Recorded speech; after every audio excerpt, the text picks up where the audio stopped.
আমি ছাত্রলীগের কর্মী ছিলাম না, শুধু ছোটখাটো একটা নেতাও ছিলাম, হলের পোস্টেড ছিলাম।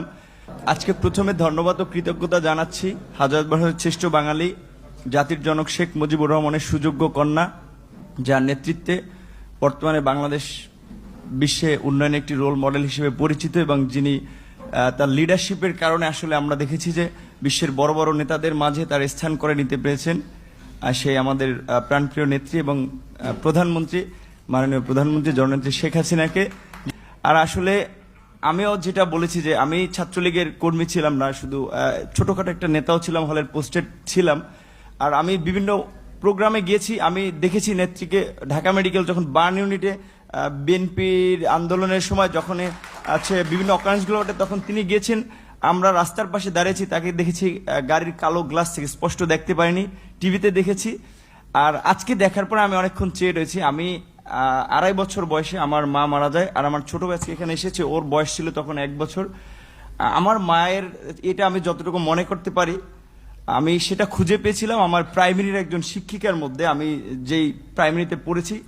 আর আজকে আমি মাননীয় প্রধানমন্ত্রী এতদিন টিভিতে আমি ওভাবে দেখতে পাইনি, কিন্তু আজকে দেখে আসলে আমার মনে হয়েছে যে তার মধ্যে আমার মায়ের চেহারাটা আমি কিছুটা দেখতে পেয়েছি। এরকম একটা জিনিস আমাদের সকলের হৃদয়ের স্পন্দন আগামীর বাংলাদেশের প্রধানমন্ত্রী জনাব তারেক রহমান আমাদের মাঝে উপস্থিত হয়েছেন।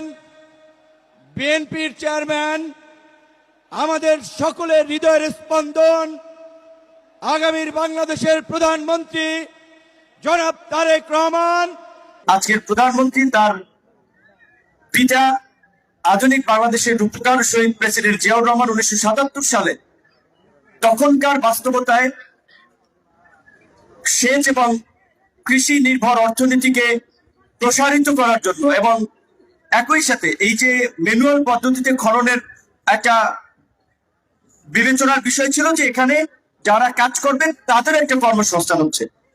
তো পিতার পথেই আমরা দেখতে পেলাম পুত্র বর্তমান বাংলাদেশের প্রধানমন্ত্রী, বাংলাদেশের অভিসংবাদিত নেতা জনাব তারেক রহমান একইভাবে নির্দেশনা দিয়েছেন। এবং আজকে আপনারা দেখেছেন যেটা ইঞ্জিনিয়ার সাহেব বলেছেন যে আজকের এই উদ্বোধন কর্মসূচিতে ওইভাবে কোনো নাম ফলক রাখা হয় নাই, ফুল দিয়ে শুভেচ্ছা জানানো, স্বাগত জানানো, এই সমস্ত ফর্মালিটি গ্রহণ করা হয় নাই।